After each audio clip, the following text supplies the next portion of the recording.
Hey, Unruly Subjects, it's Chenjerai, and I need your help to keep the show going strong. If you love what we do here, consider supporting us by joining our Patreon community. It's the best way to back the show, and you get some incredible benefits in return. Membership starts at just $5 a month. I mean, there's nothing that cheap, at least in New York. And you immediately get ad-free episodes and exclusive premium episodes. That includes interview outtakes and other extras you ain't gonna hear anywhere else.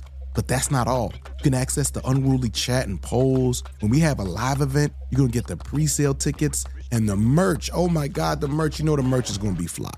And you receive invitations to our Q&A live streams and, my favorite, our annual exclusive hangout with me, the producers, and a special guest. So yo, come on people, join the Unruly mob. Visit patreon.com/unruly subjects. And thank you for making this show possible.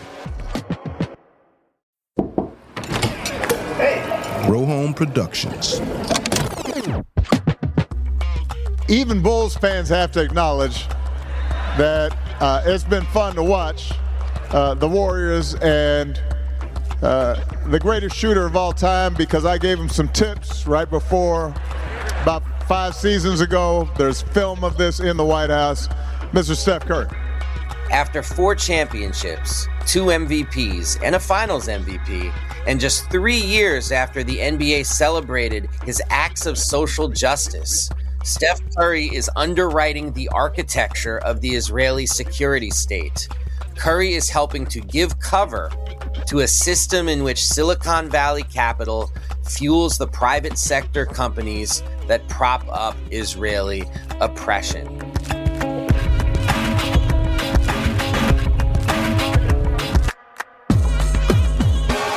What up, y'all? Unruly Subjects is back in the building. That's right. Excited to be here with y'all. A lot going on in the world, and we're gonna break some of it down right here. You know what I mean? Listen, y'all, this week's episode is real spicy. You know, we've been listening to the edits, and we're like, oh man, people gonna have real feelings about this, because this week we're gonna be talking about sports and politics, 2 things that people have feelings about. Now, there's a lot of things going on in the sports world that we're not gonna be talking about this week. Last week, I heard that there was a big argument between Dawn Staley and Gino Arima, apparently after the Gamecocks whipped UConn's ass.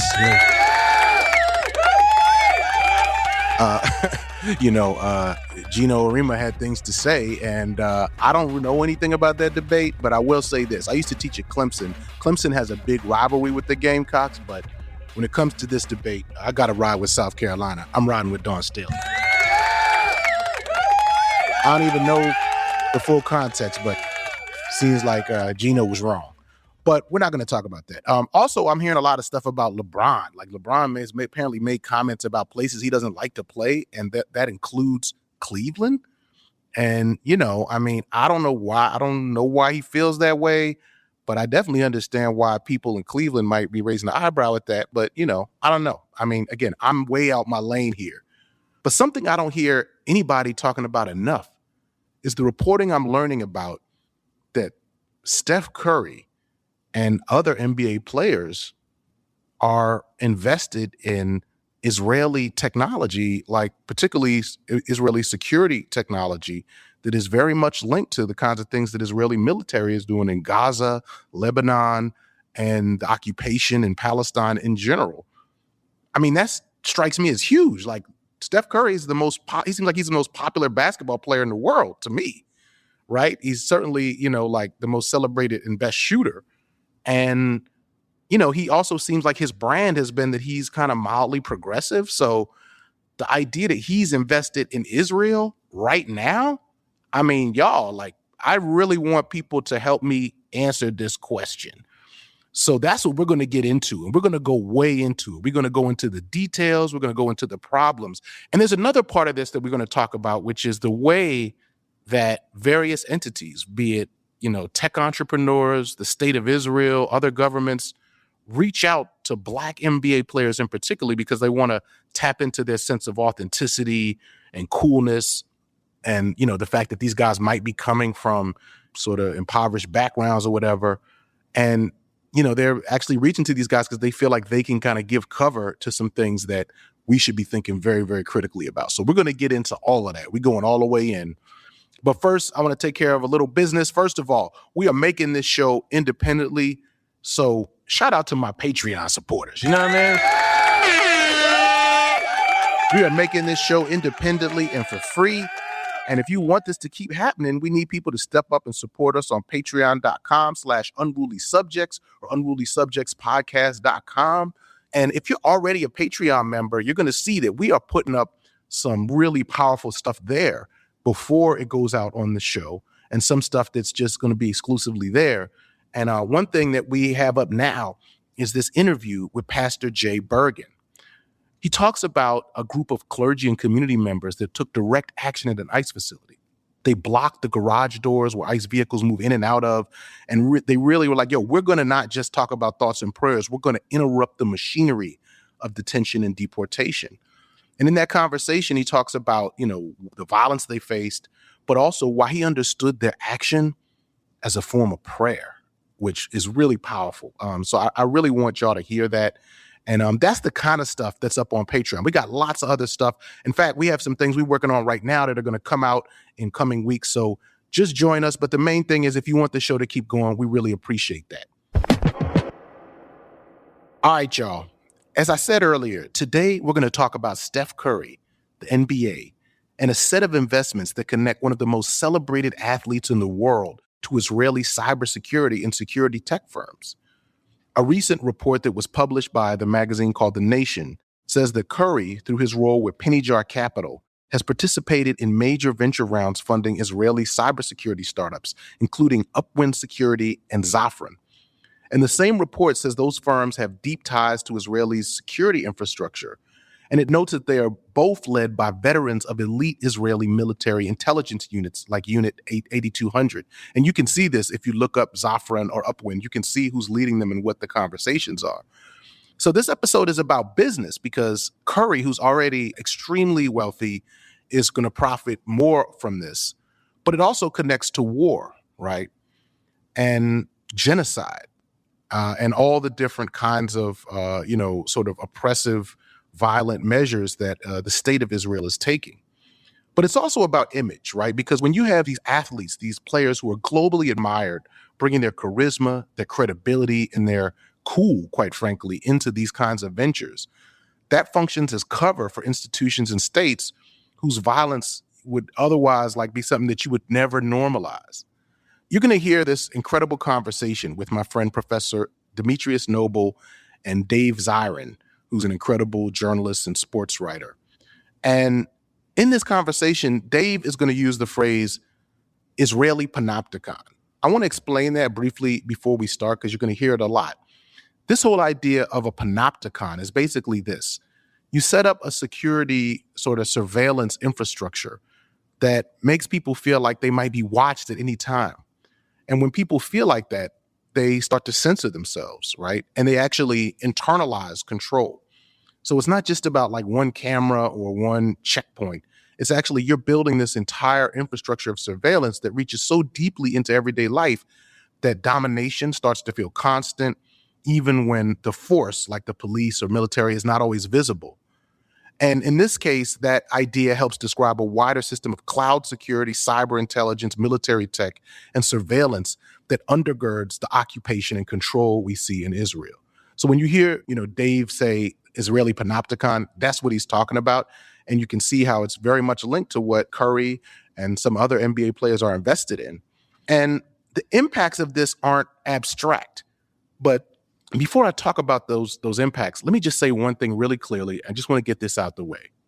Criticizing the Israeli state, its military apparatus, and the companies that profit from occupation and mass violence is not anti-Semitism.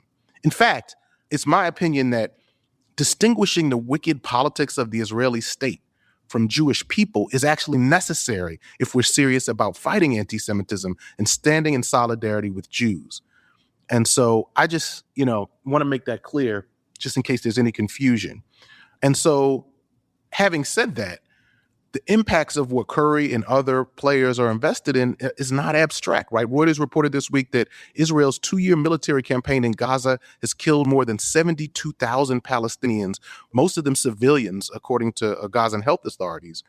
And it's obviously not just in Gaza. They're moving into the West Bank. You could talk about the settlements, but also in Lebanon. Israel's responsible for over 1,000 deaths and has targeted civilians and journalists, according to outlets such as Amnesty International. So we just want to be really clear about, the impact of this. And lastly, I want to say, during the interview, I referred to Dave Zirin as David, and that's my mistake. So I want to apologize. But that said, we're going to go into this conversation. You're going to find it, I think, really engaging, really informative. So after the break, our conversation with Professor D. Noble and Dave Zirin.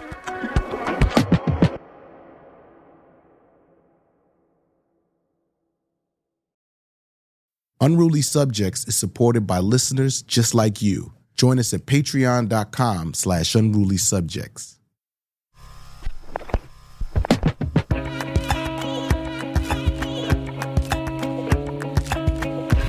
All right, y'all, what's going on, Unruly Subjects?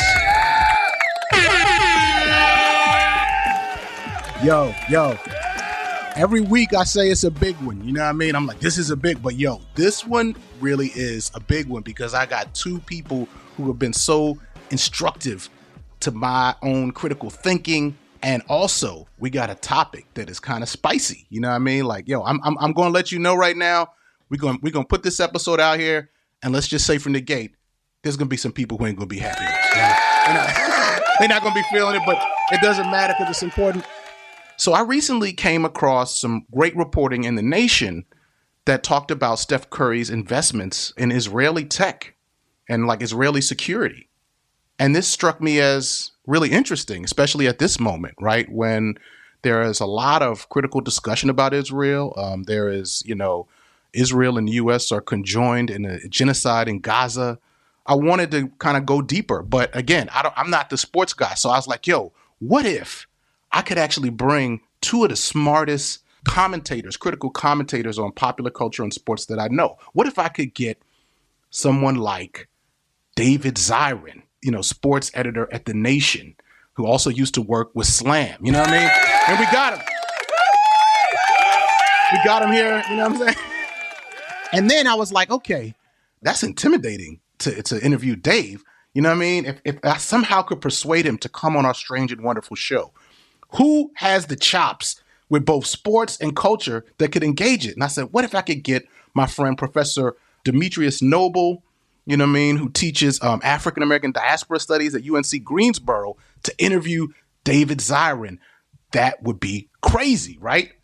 And lo and behold, folks, today's episode, we have Professor Demetrius Noble and Dave Zirin, and we're going to talk about Steph Curry, the NBA, Israeli tech, and the whole shebang.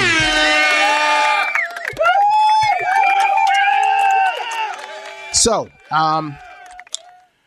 welcome to the show, y'all. You know what I'm saying? David, welcome. Oh, it's great to be here. And please call me Dave, because the only person who ever called me David was my grandfather. And even that, I was a little bit like, ugh. So David is. Dave, got you. And welcome, D. Noble. What up? All right. So what I'm going to do, the way we're going to do this is there might be a couple of things I weigh in on here, but I really am just going to kind of hang out and watch this incredible conversation. So, D, why don't I pass it to you and we can just start right off. Yeah. So first of all, really happy to have this opportunity to be on the show and to connect with Dave again. I think, Dave, the last time I saw you in person was at the Socialism Conference in 2018.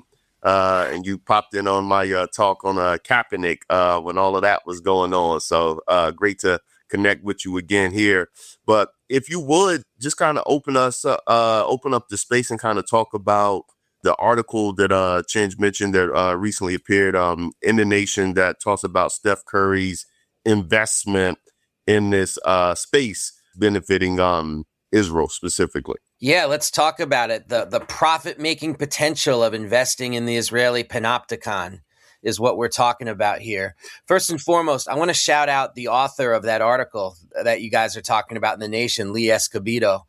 And I'm going to quote Lee because I think it frames the discussion really well. He wrote, "After 4 championships, 2 MVPs, and a finals MVP. And just 3 years after the NBA celebrated his acts of social justice, Steph Curry, and that's going to be important. We got to go back to that. Right. Steph Curry is underwriting the architecture of the Israeli security state. Curry is helping to give cover, and that's another thing we got to talk about, giving cover to a system in which Silicon Valley capital fuels the private sector companies that prop up Israeli oppression. And that frames what we're talking about, because we're talking about Steph Curry. Steph Curry, as we're having this discussion, he is the most popular player of his generation. Sorry, LeBron James. I coach youth basketball. The kids, they want to be Steph. That's who they want to be. Because even if you can't dunk a basketball, you can shoot a 28-footer. That doesn't mean you can make a 28-footer, but you can shoot a 28-footer and pretend you're Steph Curry. And right now, he's not only this popular, they call him the baby-faced assassin. He has a movie out right now called GOAT, which has made over $100 million domestically at the box office. It's a cartoon movie, and he's one of the voices. Wow, I didn't know that. Yeah, so he's literally both a non-fictional person, Steph Curry, and this fictional character, Steph Curry, beloved by children, an espouser of very light Diet Coke level progressive politics.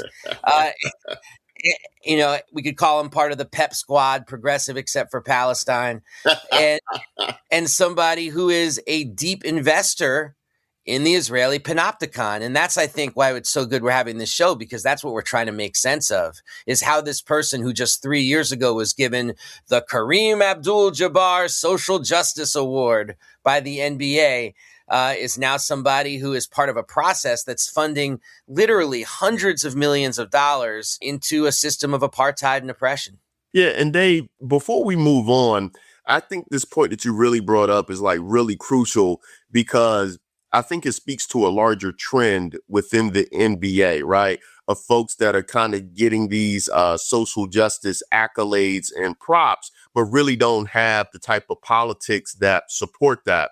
Even if we think about Steph's teammate, Draymond Green, for example, he actually took a trip to Israel, palled around with the IDF.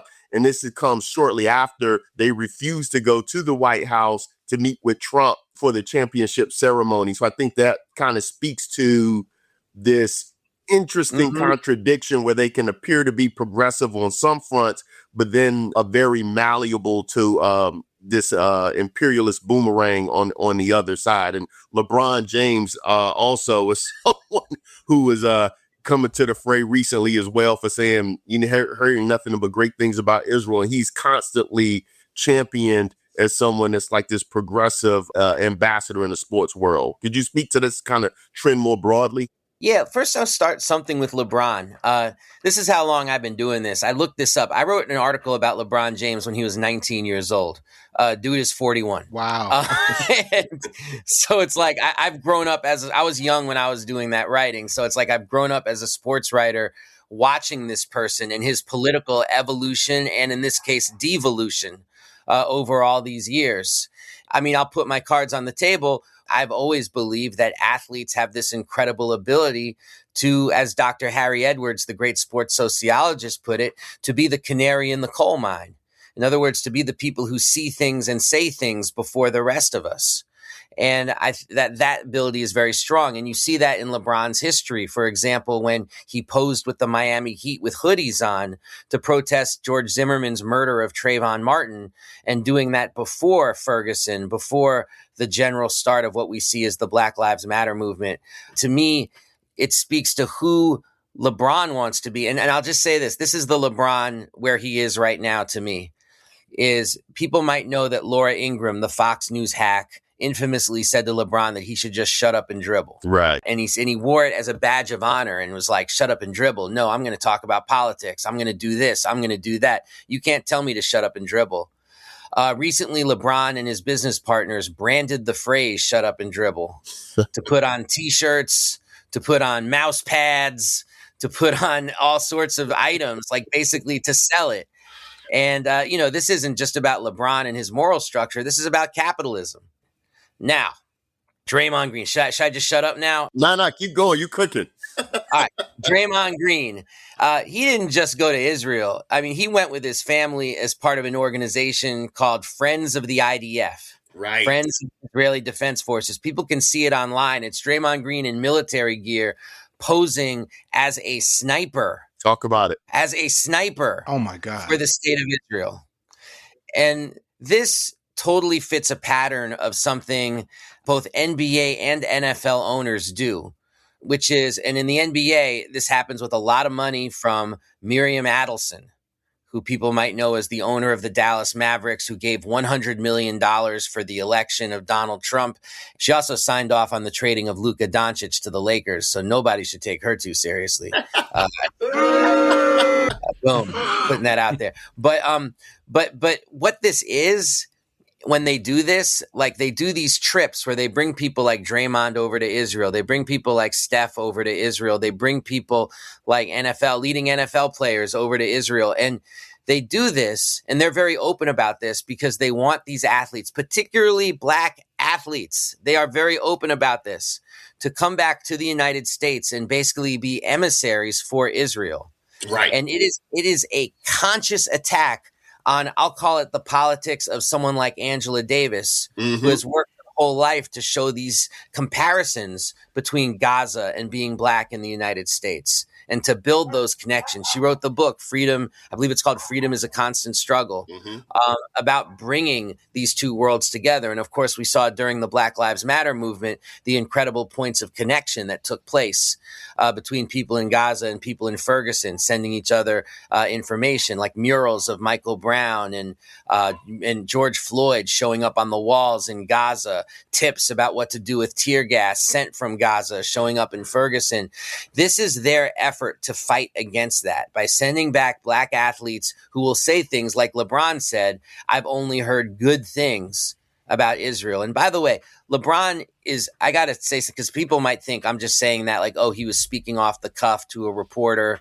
You know, we're giving him too hard a time for saying that.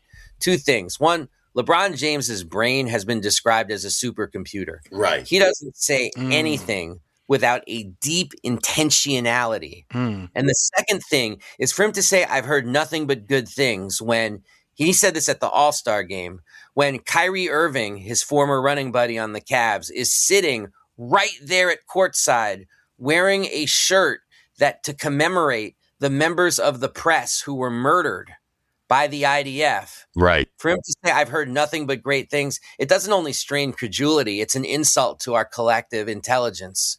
And I view it as a precursor to what is going to investing in the panopticon the way Steph has done. I think you're bringing up such a really incredible point here about the ways in which, and it's even described in the article as it's like Zionism 2.0, right? Where they want to use the cultural capital of these black NBA players and sports players to help promote this sanitized veneer for Israel. And when I was thinking about this, it actually reminds me of what they did with the black jazz players 70 years ago in the 50s, where they were dispatched out in Africa when they were going through their colonial uprisings, and they sent out Dizzy Gillespie and these other black jazz players to promote this image of America that, you know, we're not that bad. You might have seen some things about our Jim Crow apartheid state, but it's not really that bad. You should still be open to what we have as opposed to the communism of the USSR. And this seems to be them opening that playbook. And now they're using NBA players as opposed to jazz players, but still capitalizing on the cultural capital of black cool, black swagger, black bodies, black cultural production to promote imperialism. And it seems to be a replay of that. I'm so glad you said that, not only because it makes me think of one of my favorite documentaries, Soundtrack to a Coup d'etat, but also because in preparing for this, I remembered and thinking through what Chenjerai was putting out there for us to talk about. It reminded me of the work of Damian Thomas, a sports sociologist who now works at the National Museum of African American History and Culture. And his writings were all about how athletes were used like those jazz singers, like people and jazz performers, like sent particularly to decolonizing Africa to say, don't side with the USSR, side with us. Look at me, I'm Bill Russell. Racism in the United States, hey, maybe it's overstated. Now, Russell later felt he was being used, so I want to be clear that he came to some consciousness about that. But it wasn't just Russell. They sent over so many NBA players as a way to project a lie about the United States. You know, the lie that's been called out by the person I mentioned before, Dr. Harry Edwards and Tommy Smith and John Carlos at the 68 Olympics. And one of their slogans when they raised their fist at those Mexico City games was, why should we run in Mexico City only to crawl home? I also want to bring in a broader context. You know, Demetrius and I wrote an article for Hammer and Hope called Lessons from Decades of Black and Palestinian Organizing. And in the research for that piece, we were like really looking into how early, like even in the 60s and before, is the state of Israel was so intentional about cultivating relationships with Black people. And they were actually looking at, you know, even Martin Luther King, like he might be a star pick to kind of give us some cover at a point when the Black radical movement was starting to turn. You know, Malcolm X had gone, you know, to Gaza. And they were like, maybe we could get Malcolm X. But they actually, I mean, we could get Martin Luther King. But actually, they were like, we should wait because Martin Luther King's views on Israel are too complex for us to kind of cultivate him. So, and then, of course, going to HBCUs, which continues to this day. And by the way, I shouldn't have to do this at this point, but I should also say that, you know, everybody on this call, and I think everybody that I'm in community with, we're deeply against racism of any form. Where, you know, we teach and write against anti-Semitism, and I think we shouldn't have to say that to launch a critique of Israel. But I just want to put that out there, and I also want to say that So anyway, so this specific, you know, kind of update where we're focusing on athletes, right? Is really it's not just a playbook that imperialist powers use in general. It's a specific, Israel has a specific version of trying to cultivate the Black community. Just wanted to say that. Appreciate that. And my name is Dave Zirin. And if you want Zirin to be my middle name and my last name to be who happens to be Jewish, that is fine with me. How do you doing? My name is Dave Zirin. I'm not who happen to be Jewish. There's nothing anti-Semitic about criticizing a nation state that's younger than Goldie Hawn. You know what I'm saying? Like, give me a break. It's a religion and culture that's been around for 5,000 freaking years.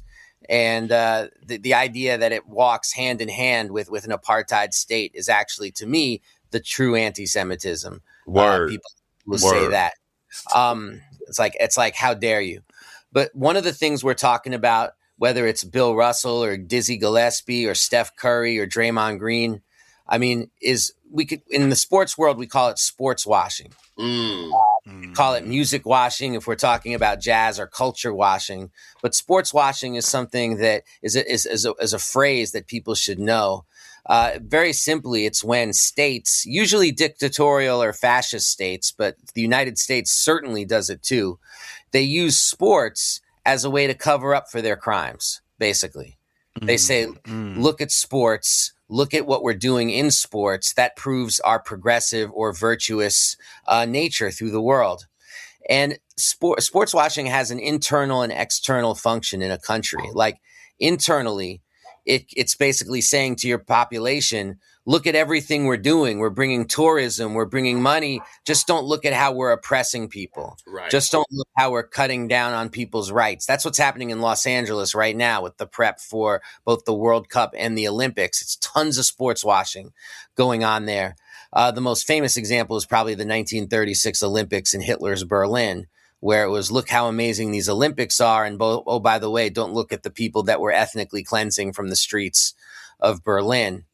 And then there's the external function of sports washing, which I think Israel is very much involved in, but also, you know, Saudi Arabia, I think most famously right now, of saying, look at us. We're going to host the World Cup. We're going to host the Olympics. We're going to put billions of dollars into sports. Look at everything we're doing. And so embrace us, community of nations. Enjoy the fact that we took a bone saw to Jamal Khashoggi. Ignore what we do to people in our country who are LGBTQ women. Like ignore all the oppression Ignore the oppression of Right. the workers who come to this country to do the actual labor from places like Indonesia, Micronesia, Bangladesh. Ignore all of that and only look at our sports. That's sports washing. In Israel, my goodness, they use sports washing very openly as a method of international propaganda. So when Miriam Adelson or Bob Kraft, the owner of the Patriots, when they organize these trips, that's sports washing, and that's a part of it. And honestly, when Steph Curry invests in the Israeli panopticon for the purposes of surveilling Palestinians, that's also a form of sports washing because, hey, if Steph Curry's involved in something, Right. how bad could it really be? It's Right. Steph. Everybody loves Steph. So all you're doing is looking at Steph and not where the money's going. And that's the last thing I would just want to say about this is we also have to factor in the economics of how much players make these days. Right. Because if a player in the 1960s decided to, all right, fine, I'll go to Nigeria and do some basketball workshops, what he might get out of it is, a nice payday, maybe a promise from somebody in an upper level to say, hey, I'll help you invest in a Jiffy Lube in the neighborhood and, help you develop your capital. But now you got Steph Curry making $70 million a year. You've got LeBron James being a billionaire. You've got people with the ability to invest directly in the same things that these oligarchs are investing in. And the cushy relationship, the cozy relationship between Silicon Valley and particularly the Golden State Warriors has proven to be very fruitful because one of the things that big tech loves investing in is the Israeli panopticon. And let's also not forget that the Warriors used to play in Oakland at an arena called Oracle that was owned by Larry Ellison, who's one of the two richest men on earth, whose son David Ellison is the one who just bought CBS and put in Barry Weiss and also bought TikTok because there was too much pro-Palestinian content. Those are the people Steph Curry is getting in bed with. And on this point, I think this is like a really crucial point to bring it up now in terms of the economics here. When we talk about Steph Curry as a venture capitalist here, I was doing some reading, like the venture capital boom around AI and cyber tech has been crazy. Specifically, like over the first 3 quarters of 2025 alone, they raised well over 110 billion with a B. And what was interesting that this article makes is like when you see these types of investments in venture capital firms, you see like this corresponding expansion of jobs, but you're not seeing the jobs go up. So it's like, so what are they doing with all of this money? So what's interesting is what's happening with these venture capital seeds is they're not expanding the companies in terms of job growth. They're actually building data centers. And so when you talk about like this imperial boomerang, whereas like part of this stuff is building up what they call the tech ecosystem in Israel that is being led by former IDF folks. And then these data centers that are being built in these working class black and brown neighborhoods here, you really see like this imperial boomerang and how interconnected these struggles are for working class black and brown folks and for Palestinian folks abroad. These are not disparate struggles. These are like intrinsically interlinked. And somebody like Steph Curry, who's funding it, is now, has some culpability on kind of like both fronts. So I think the economics that you bring up here is like a really, really crucial point. Chenj, I don't know if you want to kind of jump in here and talk about like the larger arc of where we are. Absolutely. I mean, I think y'all are laying it out so well. Maybe we could slow down just for a minute, and everybody should read this incredible article, but to talk about what specifically Curry is invested in, just so we really hit those nuts and bolts. He's invested in a company called Penny Jar. Is that correct? Yep. That's the VC that Steph Curry's allied with, Penny Jar Capital. And Penny Jar is a capital company that raises money for other kinds of tech firms. And one particularly problematic, two in particular that Penny Jar has led one is called Upwind, right? And then there's another one called Unit 8200, I think. And these, by the way, some of these companies, I think Unit 8200 is led by former IDF military. So the connections here are not abstract. They're not distant. It's like you're directly investing in the kind of thing that is at the forefront of the horror show we're seeing. So I just wanted to lay that out. And I'd love to read a quote about how all this stuff gets connected, because one of the people who I know Demetrius was going to talk about, but I got to just jump the gun on this, is a former player, a former teammate of Steph's named Omri Caspi. Yes. Who was the first Israeli player to ever play in the National Basketball Association. And Omri Caspi now runs his own venture capitalist firm called Shiva. And he's the one who nicknamed Shiva Zionism 2.0. And what he wants to be is this connector between the sports world and the national security state infrastructure, so that infrastructure gets this kind of happy veneer of the athletes that we love. And I want to read this quote from Caspi that's in the Nation article that I mentioned earlier by Lee. This is what Caspi said. And this just dovetails with everything we've talked about. He said, "What I wanted to accomplish was to create a better awareness by bringing big celebrities with a lot of followers on social media, creating goodwill ambassadors for Israel. Unfortunately, Israel gets a bad rep sometimes in the media." You got to listen to this racial coding. "These guys are from places like Baltimore and Alabama. And there are kids down there who follow them really closely. And if they see that they've been to Israel, that creates good energy." That's what sportswashing is, basically.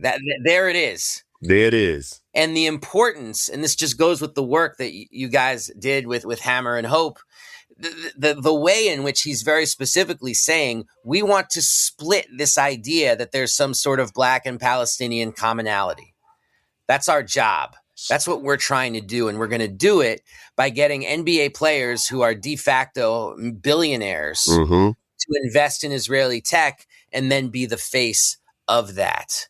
And real quick, this is another quote from Omri Caspi. This is the guy, Steph, his former teammate who he does business with. This is what he said about Palestinians. He said, "They'd rather kill their kids and kill you too. They're crazy people." So we're not talking about somebody who's benign in this process or just sees profit-making potential and having more CCTV cameras. No, this is a military, imperial agenda of ethnic cleansing that they're getting some top NBA players to front for. You know, that point I think is like really crucial.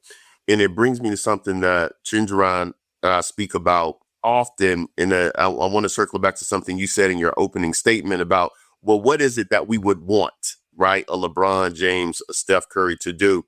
And to me, I think you can't really answer that question without really delving into their class position, right? And there are certain like class antagonisms that are going to motivate them to act in their class interests as opposed to do what we would want them to do. And so, you know, Chiz, I'd love to get like your thoughts in terms of like, is there any hope there in terms of like, is there pressure, right, that we could put on, or is that just a futile projects that we just say, you know what, these folks they're going to operate as members of the billionaire class. We need to see them as class enemies. Is there any potential, any hope that we could bring them back over into our camp of political struggle?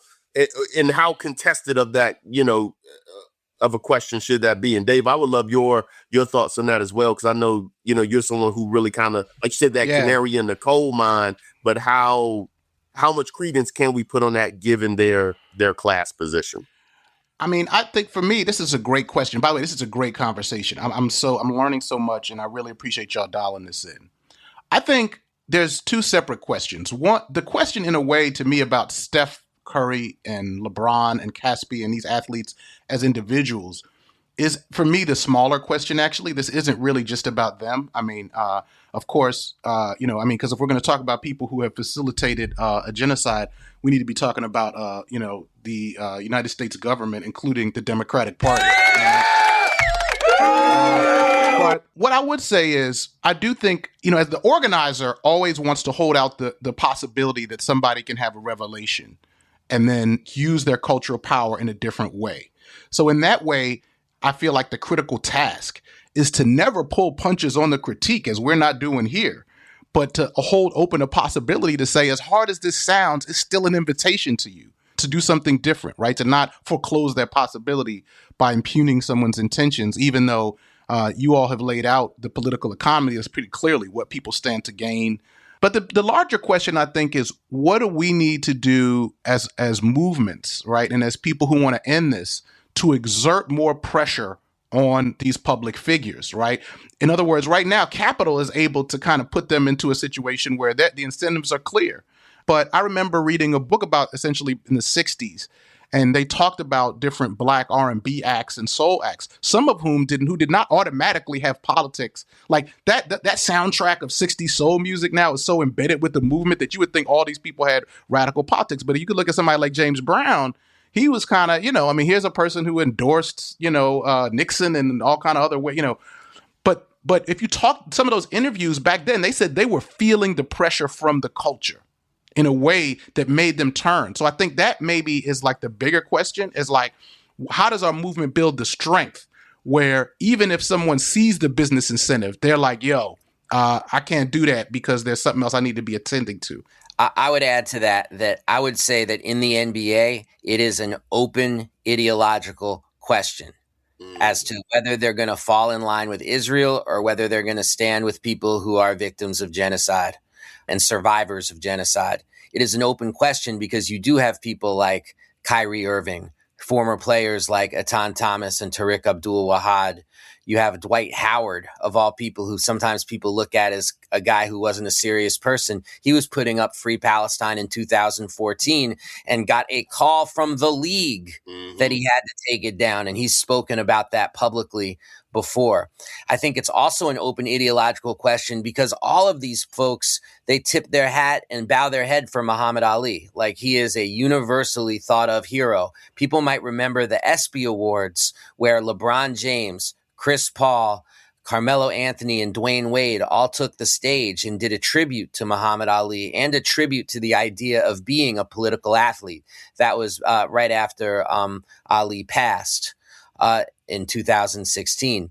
Now, who was Muhammad Ali, though, on this question? He was somebody who went to Free Palestine demonstrations in the 70s and 80s until he was physically unable to do so. He visited refugee camps in southern Lebanon, and he was asked, why are you doing this? This is going to cost you so much in terms of, your standing in the United States. And his response was, this is a quote, "The United States is the stronghold of Zionism and imperialism."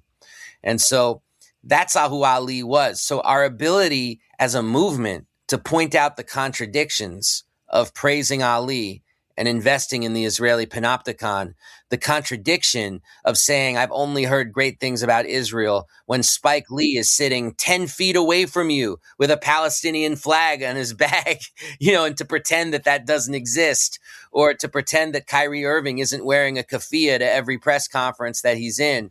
I mean, it absolutely creates a set of circumstances where we as a movement can see this as a live ideological question that we are intervening in.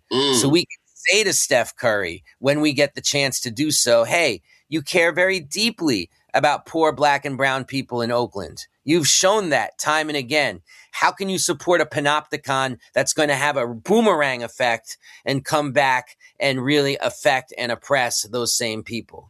I think we have to look at it like that and not pretend that these folks aren't human beings, not pretend that they live in this sort of hermetically sealed bubble of fame and fortune, and we could never actually reach them with these ideas. Because I've seen it myself. I saw it when I worked with Michael Bennett of the Seattle Seahawks, and he was going to take a trip to Israel with Kenny Stills and other players as one of those missions of just, wow, full expense paid trip to Israel. I can't wait. I'm going to come back and tell everybody how great Israel was.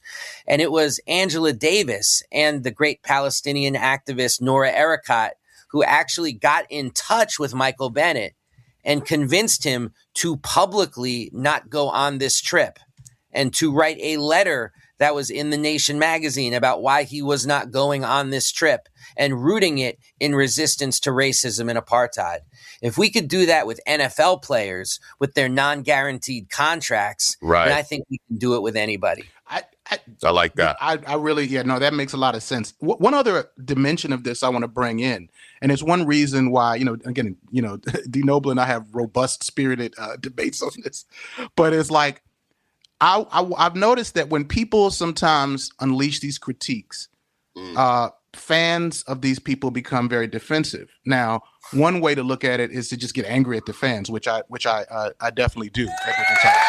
But the other thing is to sort of say, well, these figures have come to us as deeply aspirational, right? They're presented as aspirational, and for reasons which are understandable. People see them as, they feel like they're on the journey with them, and so, does that need to shape in some way how we talk about this? Because we want people to understand, we're not saying you can't enjoy the amazing talent. I mean, one thing I appreciate about you, David, is whenever you're talking about these people, even in the critique, you're like, these people are incredible athletes, and they're brilliant, and they're also brilliant, right? Not just their bodies, their minds, and we can take pleasure in that. And yet, I don't know. I just wonder what you all think about what this means for fandom, because I think that's some of the cultural resistance is people feel like by having this conversation, we're taking something away that people love and that gives them hope.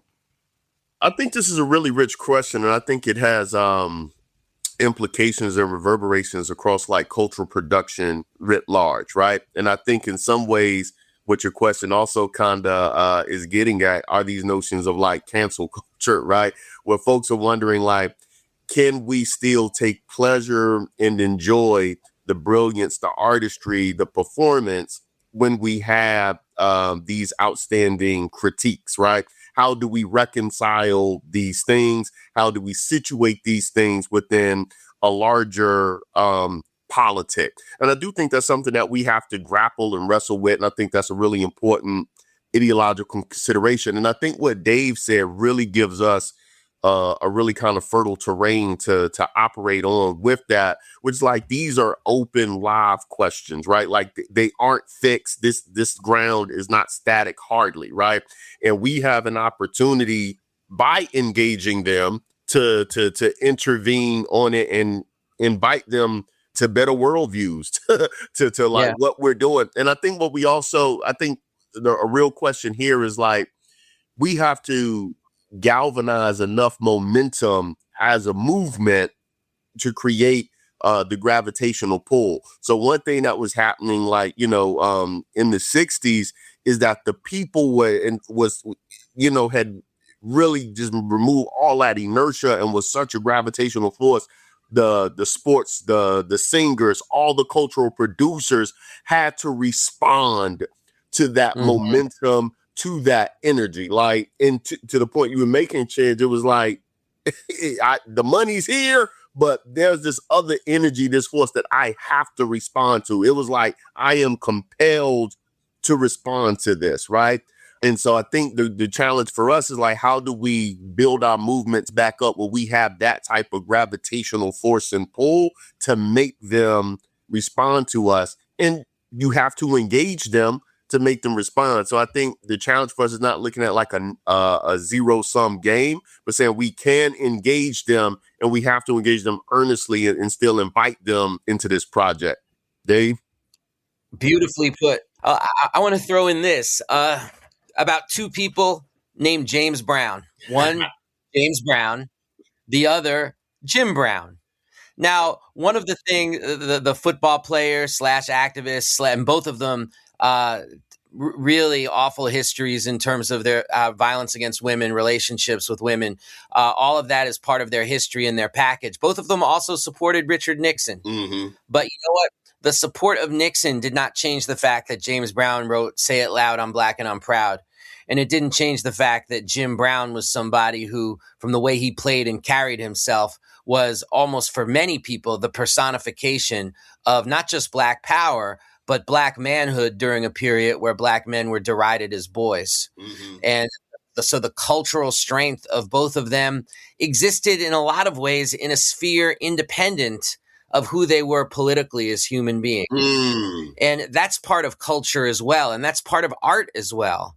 You know, as we attempt to disentangle, as so many people do, the art and the artist, and how much accountability do we throw on the artist if they produce art that can inspire us in a vacuum. And I think everybody's got different modes of tolerance when it comes to that.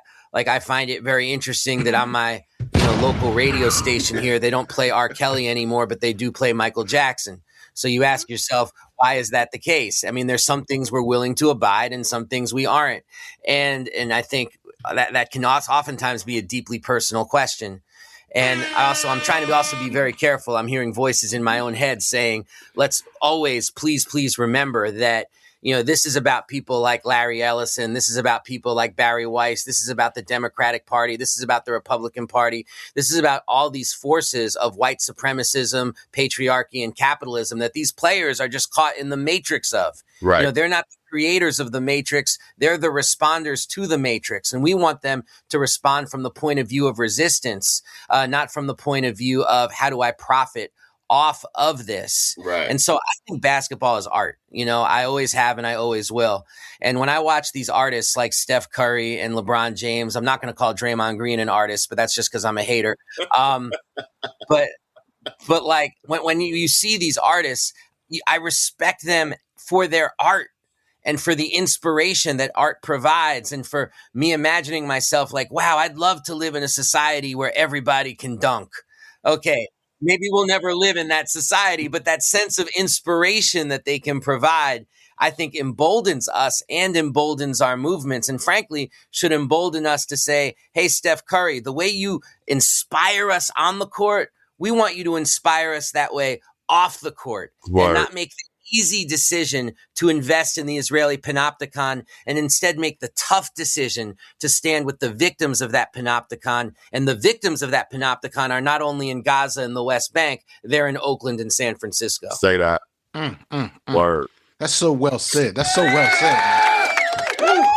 Yeah, well, listen, I mean, look, I feel like we was just getting warmed up, but I am deeply appreciative. I learned so much, and I hope we're going to have to bring this team back together, you know what I mean? Because it's just so much to be discussed here, and I love how you are going at it, and I like how y'all are leaving us also with a vision of hope, because we're trying to, at the time when there's so much going on in the world, this poly crisis, as the comrade Naomi Klein has said, it's like, we don't want to get demoralized. We want to see our opponents in the struggle clearly, but we also want to feel like we can fight, and there's things to enjoy. So I love that we're making that call out. I don't know if Steph Curry is listening to Unruly Subjects, you know what I'm saying? But you know what I mean? I just to say, everybody, even Draymond Green, y'all welcome on the show if you would like to respond. You know what I mean? Just to say that, you know what I mean? Anyway, everyone, Unruly Subjects, please give a deep sense of gratitude to Professor D. Noble and Professor Dave Zirin. I'm giving him Professor.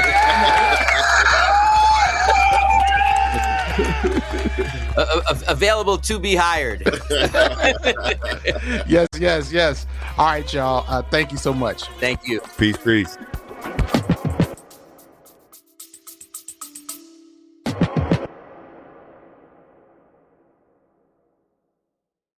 This episode of Unruly Subjects is brought to you by Haymarket Books, which has loads of great left-wing titles, perfect for listeners like you. And one that I know you're going to feel is The Extended Universe, How Disney Killed the Movies and Took Over the World by Vicky Osterweil. A provocative history of Disney's rise to cultural dominance, The Extended Universe pulls skeletons from the corporate closet to decode the political messages hidden in all your favorite childhood movies. In The Extended Universe, Vicky Osterweil takes us on a quest to discover how Disney's Imagineers have made it impossible to reflect on the wonders of growing up without thinking of Disney's movies, amusement parks, and merchandising. Drawing on extensive interviews with filmmakers, screenwriters, union organizers, and Disney adults alike, Osterweil unearths reactionary political commitments and maleficent legal maneuvers so cartoonishly evil they would make one of Walt's own animated villains blush. As Natasha Leonard puts it, Osterweil is the brilliant, generous, and revolutionary guide we need to rethink cultural production today and kill the mouse inside our heads. Find The Extended Universe at haymarketbooks.org, where all hardcover books are 10% off every day.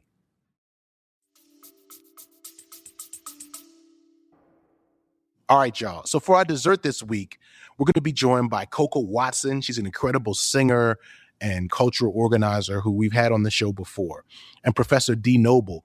And I assembled them just so we could react to this ridiculous video, and actually hilarious video that's been circulating online of this restaurant singer who's doing way too much at this woman's birthday dinner. Y'all got to see this video, and I'm going to try to post the video over at Patreon because you just got to see it. So yeah, we're going to like laugh and talk and break that down. And then we're going to talk a little bit about CoCo's new song called Unsubscribe, which connects in an interesting way. So I think you're really going to enjoy it. Here it is. All right. Unruly Subjects.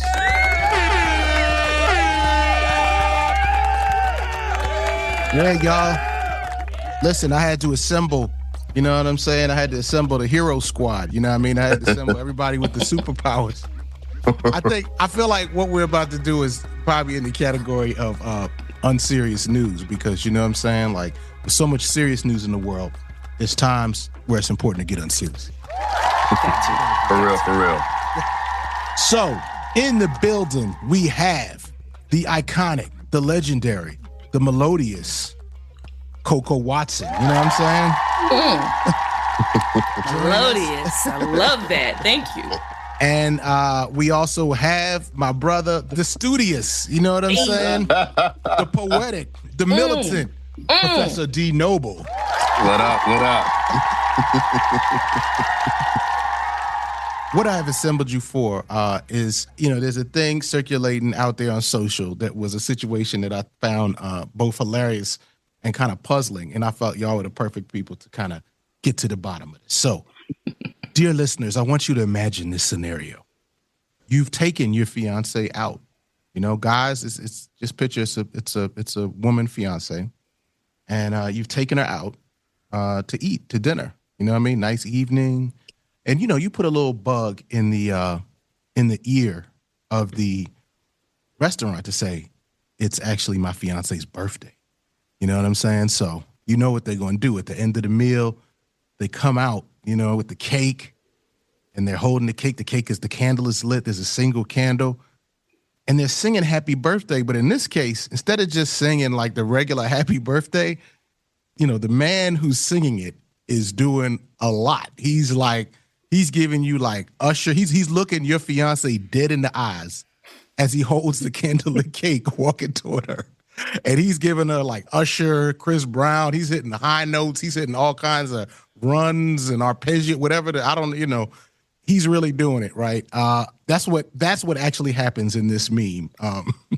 And just to kind of paint the picture, I'm going to play a little clip of it so you can kind of get the vibe of what actually occurred. Here's what happens once the waiting staff comes out. Happy birthday to you. Happy birthday to you. Oh. Happy birthday, dear Maddie. Happy birthday.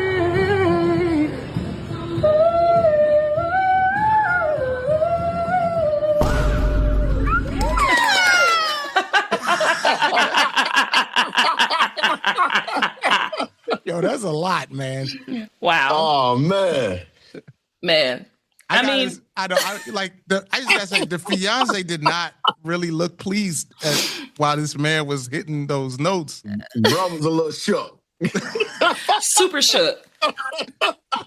When those eyebrows went up, that's the part that takes me out. The guy started singing, and the man in this equation, his eyebrows went up to the sky. Right. Like, oh, word? Right, that's how we doing it? Like, right. She was having a great time. Yeah. She was loving it. Yeah. And honestly, I think that's probably the problem. Say more, Colette. I mean, first of all, this whole thing has me shooketh as a singer who sings at restaurants. Because sometimes, I just want y'all to have a good time, and I'm singing to your table, and now I'm realizing, there can be other implications. And it's helpful that this is a video because I'm watching it and I'm feeling the emotions from the other side of the equation, not the side I'm usually on as a singer, but the side of the audience. And it was a little romantic. It was. Right. Okay. So you don't think this was just because, I was looking at the comments of guys. I mean, guys were saying all kinds. Guys was like saying, I heard one guy was like, Usher, let me talk to your manager. Another guy was like, if I would have wanted Chris Brown, and then, so you don't think this is just like toxic masculinity, like an insecure men not able to handle the fact that something nice happened for this woman? There's a touch of that. There's for sure a touch of that. I mean, as with most things in our world, but I can't say that it's just that. I would be being very disingenuous. It doesn't help that the guy singing is well put together and obviously takes care of himself. He's a nice looking guy. You know what I mean? It doesn't help that the fiance, like I said, is beaming. She's enjoying it. If she would have just kept her cool, we might not be here, guys. Right. We might not be here. CoCo said she was beaming. She was. I saw in one comment, somebody was like, people felt like what started to transpire moved into the intimate realm. Like it wasn't just a restaurant. Somebody said the waiter at that point, it's not far off to say he caught a body. You know what I'm saying? As a singer, I just think that when you're doing your big one, as any kind of artist, and there's always happy birthday to you. All right, we're gonna go home and everybody's safe. Then there's happy birthday to you. Like you knew, bro. You knew what you were doing. CoCo Watson, y'all. You know what I mean? It's off the cuff. But so D, what do you think? I mean, how would you? I mean, if that was the situation you was in, how you think you would have felt? Well, first of all, I'm gonna say that no lies detected with all of CoCo's points and breakdowns. Thank you. And the singing was melodious and harmonious indeed. Like you did that off the cuff. That was fire. But I think she's making a real good point here, right? Like the waiter knew he was doing this big one. And also, it's like, does he do that for every table? Or did he kind of spot her and was like, hey, she looking kind of good. I'm going to throw this out, see if she going, Right. And, what's also really interesting to the point you made, Chenjerai, say, like, it seems like, did it cross over into the territory of the intimate? I think one thing that's, like, interesting to examine here is her body language. So as he's singing, like she didn't lean closer on her man. She didn't put her head on his shoulder. It looked like she was kind of leaning more.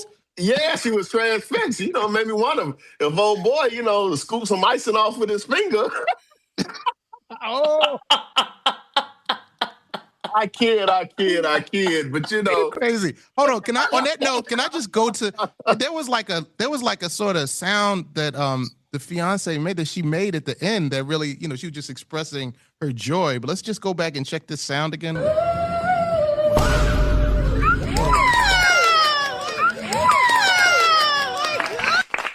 I mean, bro.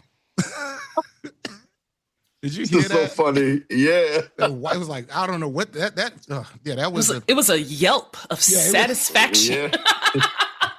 I'm dead wrong for that.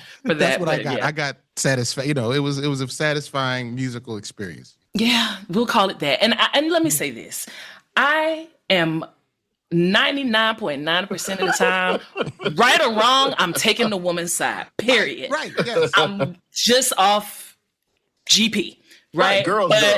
I'm a girl's girl. You know what I mean? Gotta love it. But I can't lie. I cannot lie.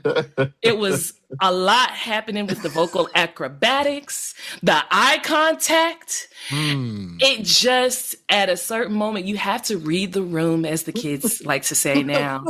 And he was reading it and he was proceeding nonetheless. Right. You know what I mean? He kept going. He saw everything. Right. Because you're right in front of him. You see how the fiance is looking. He's not pleased. Yes. Yes. And you still after that are dipping into the, that big ending. I think locking in with the fiance, like, woo. I think the displeasure put a battery in his back. I'm sorry. What you think? For real. But you know what? I'm a throw a charitable look to the waiter here, right? I didn't see the whole table, but based on the shot that we saw, it looks like the fiance took his lady and all her girlfriends out. I don't recall seeing another dude at the table, at least in the shot that we saw. So saying all that to say, could we perhaps think that the waiter might have thought that, maybe that's like a homeboy, or, you know what I mean? It's a table full of ladies, and you kind of really putting on, oh, he didn't know this was the fiance. That's what you're trying to say. Maybe, or the fact that there was no other dudes there. Maybe he, he's putting the eye contact on it because she's the birthday girl, but maybe it's like, hey, let me just throw this out there. Maybe I can get one of them, maybe not her, or maybe her. I saw that. I did see that in the comments. Somebody said he was trying to go after the friends, or one of the friends. That was for the friends. Maybe he was on his Denzel. I'm leaving with something. Right. I come from around the way. I'm about to leave with something. I'm leaving him with something. I love that. And you got to know, as artists, that there are people who are coming from the school of, every time I do this, I do this. And I don't care if it's a tiny room or an arena. There are people from that school of thought, and I'm not mad at that ever. Nah, you can't be. No, I appreciate that we have, your perspective, CoCo. Like, you actually have been in that situation. Yeah. And it's real because, I did see in the comments on one of the videos that was circulating, somebody was like, yo, for real, like, I'm in the music business. Like, holla at me. Here's my email. You know what I mean? They was like, yo, you know what I mean? So it might have helped. Like, he's like, look, the cameras come out now. Everything's public. That's right. That's legitimate. You know what I mean? So yeah. Let's make it viral. Let's make it viral. It looks like it worked. And it looks like it worked for him. Strawberry cheesecake today, contract next week. It might have worked on multiple levels, you know what I mean? Like, Ooh, it might it might be like, somebody said if I was the dude, I got to come back the next day and be like, yo, now it's my birthday, bro. Sing to me, yo. What now? You know what I mean? But Ken, you made a point earlier, which is also like kind of interesting to like think about this now. Like, we are, currently living in what some might call, the post-Usher Chris Brown moment. You know what I mean? So now, these brothers have heightened the theatrics. And part of that is the, I'll, steal your girl or get your girl transfixed, however brief for a show. And, maybe that's the new performative standard. There's some people that look, so if you show that I can achieve that early, that might be extra notch in his belt to, help take him to the next level. You have to assume that he has some aspirations with vocals like that, Oh, so what you're saying is it's not just that he's like, I'm just going to show I can sing. I want to show you what I'm actually going to, do to the ladies in the audience. And because that's a big crowd pleaser now. You know what I'm saying? It gets people talking, like every time you see a performance now, it something to follow is like, divorce happens after Usher puts cherry in wife's mouth, or I gotta say, break up. I remember. I don't remember what it was. Which the performance was, but it was Usher and Alicia Keys, and I definitely remember the shots of people had shots of Swiss Beats face, like Now it's Usher been a menace. Swiss was like, ain't nobody worried about that. It's cool. He kind of I mean, I think y'all bring up a really important point too, though, which, I think in this age of sort of algorithmically driven outrage, that something has shifted in the world of live performance. Because I remember being a kid, my first ever concert was Luther Vandross. So that tells y'all my generation right there. And it was very common for performers to serenade folks in the audience, Right. My mom used to talk about seeing Marvin Gaye get pulled off the stage at Charlotte Coliseum back in 1970 something, and it was never a situation where you took it super seriously. Teddy Pendergrass, you had these very legendary male singers who definitely pandered to their adoring audience, especially women.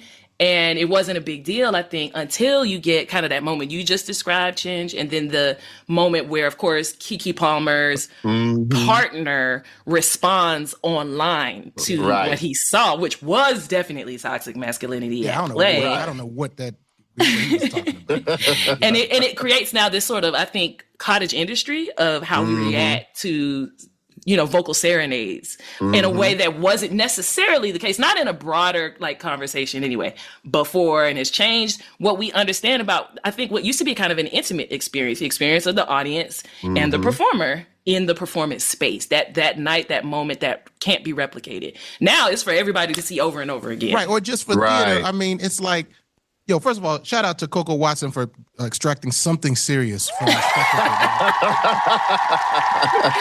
I don't even know if there's a serious angle, but it's true. It is, and I have one is you're talking about the role of the algorithm. So I want to come back to that, CoCo, because I feel like you might have a solution for us in the form of song on that note. But I want to come back because you're right that, unfortunately, I'm going to say men are certainly being taught how you're supposed to respond. There's all kind of modes of masculinity that are emerging online, where that might be the place where maybe something that you would have felt comfortable, now you go into the comments and learning like, oh, I'm not supposed to allow this. This is what manhood requires. So, I think you're right. And then that's, unfortunately, if that's the space of learning, there's that. And of course, algorithms are driving this. As you pointed out, CoCo, it's all these moments that would have just happened in a small room where everybody was on the same page and was all good. But now, you have an algorithm that wants people to be outraged. D, what do you think about this?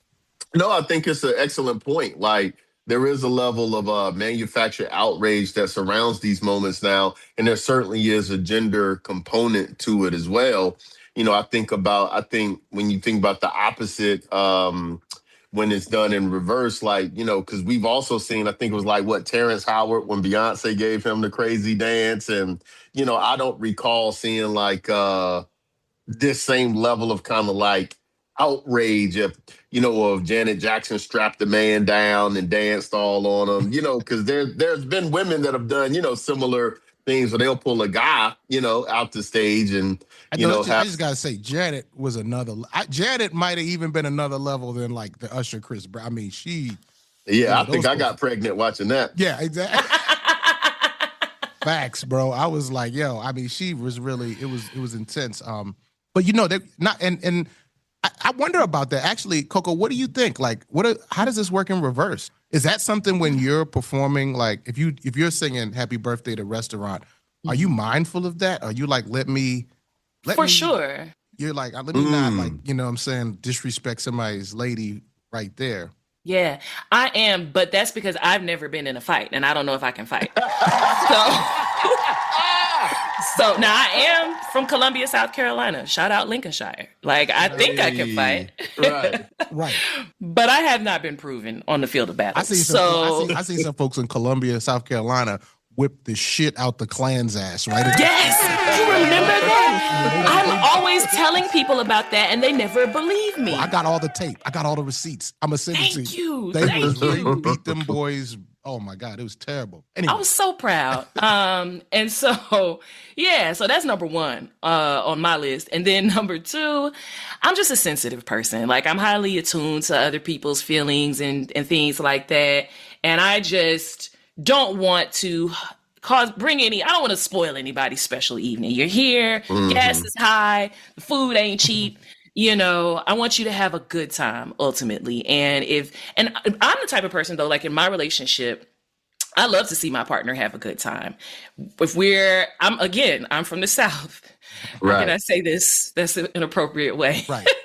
If we are out at a late night dance establishment, I want my husband to enjoy it and et cetera, et cetera. You're saying you're having a good time, right? Everybody's having a good time. So it's not a big deal to me, but every relationship is very, very different. I say all the time, every relationship is its own culture unto itself. So I just really try to err on the side of making as great of an experience for everyone at the table as I can. And I'm the kind of artist too, where I'm trying to teach. So I'm probably going to bring in some kind of African or Caribbean rhythm and make it like an edutainment type moment. So that's really my lane. I can't even begin to tap into the lane of the seductresses, but I'm not mad at that. I think we need that in society. Pleasure is revolutionary. We need access to that. So I honestly applaud people of all genders who are able to provide a pleasurable performance. And sadly, the male fiance in this scenario, I don't think he was feeling pleasure though at what happened. He couldn't tap in. Maybe if he had just tapped in, it's like, no, I really appreciate that. And by the way, that just sounds like you are in a sort of mature and secure relationship, CoCo. And we want to applaud that, you know what I mean? That sounds good. You know what I mean? Every day, brick by brick. Yeah, brick by brick.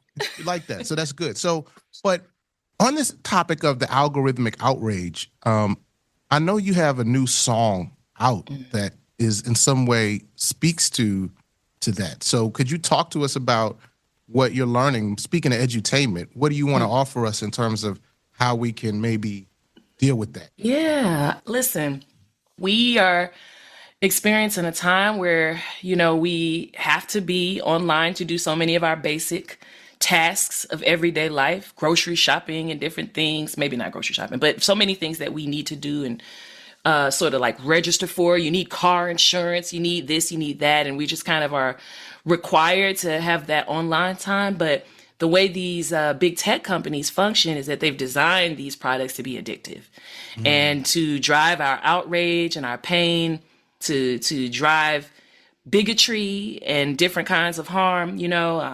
You had a lawsuit that just happened where Meta was successfully sued for the psychological harm one user experienced and that so many youth and young people experience online.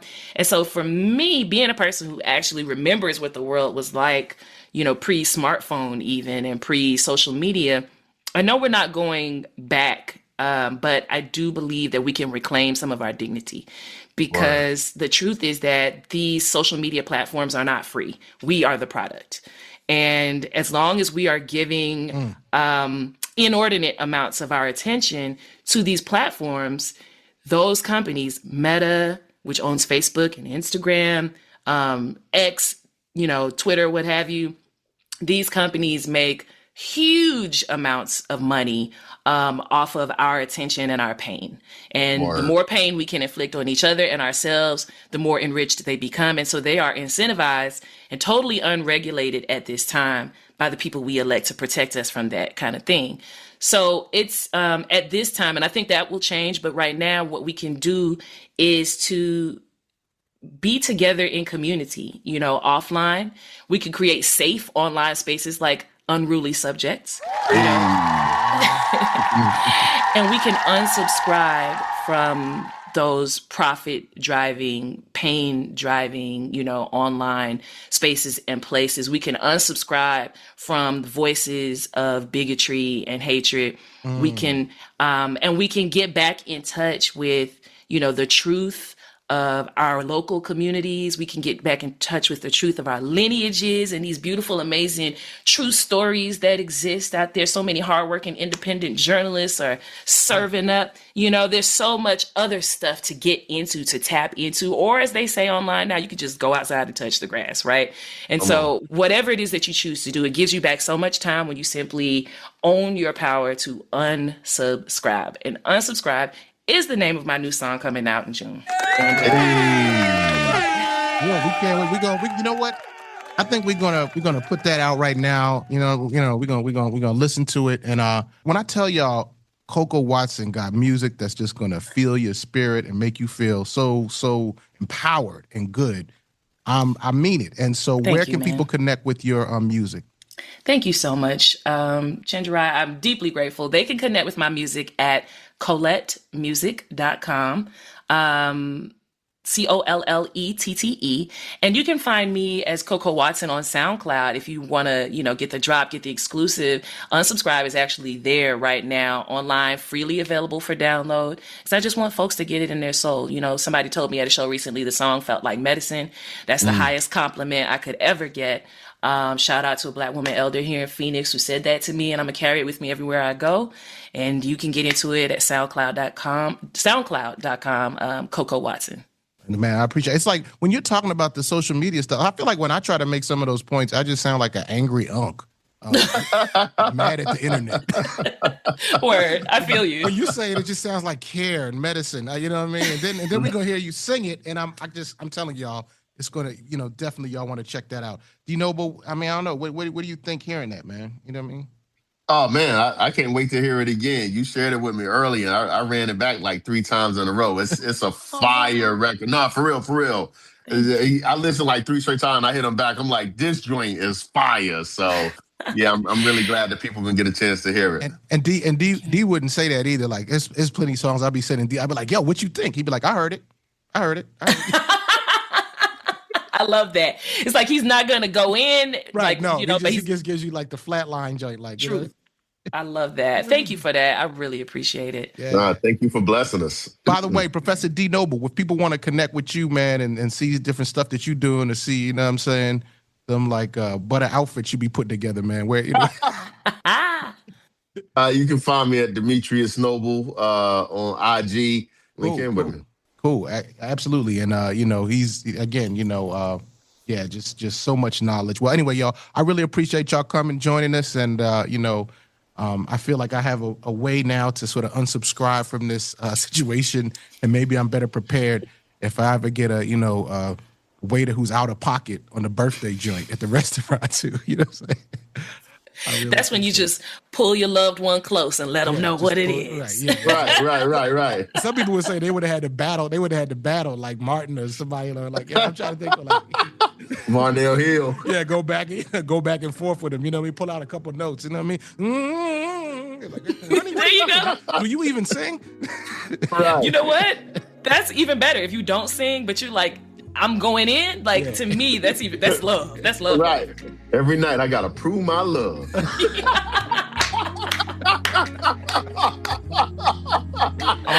man. All right. D Noble, CoCo Watson, man. Thank y'all. We'll see y'all soon, y'all. All right, peace. Can I tell you the truth? Sometimes I break down, sometimes I cry, but I can't post that shit on my timeline. Gotta stand, gotta pose, gotta serve the feed. Deep cuts left and right, can't let them see me bleed. Back to life, peace of mind. Gotta unsubscribe, unsubscribe. Back to life, peace of mind. Gotta unsubscribe, unsubscribe. So much judgment and so much shame. Losing our souls, trying to make a name. Can't feed yourself on likes and outrage. Oh, trying to win the lottery, built on pain. Back to life, peace of mind. Peace of mind. Unsubscribe, unsubscribe, unsubscribe. Back to life, peace of mind. Unsubscribe, unsubscribe. Gotta protect my peace. Gotta protect my energy. It's not about you. It's not about anyone but me.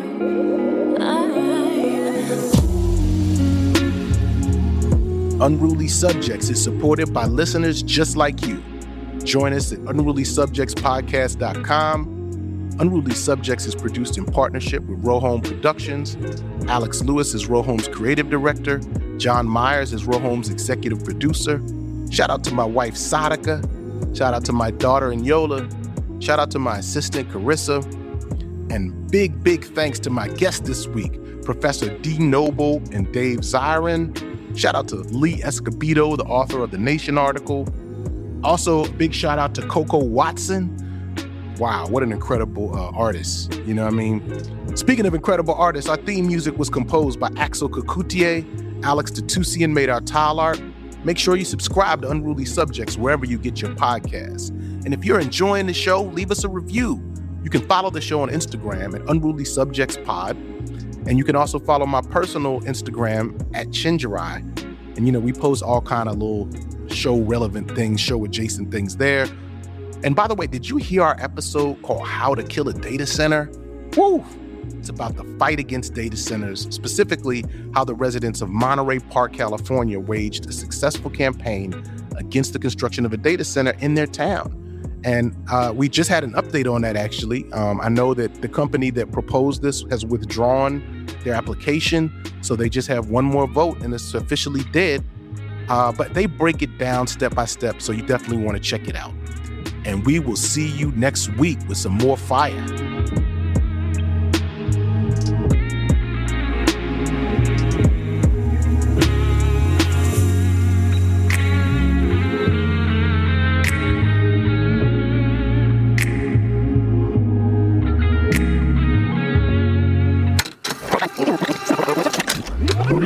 Rohome Productions. Unruly Subjects is supported by listeners just like you. Join us at patreon.com/unrulysubjects.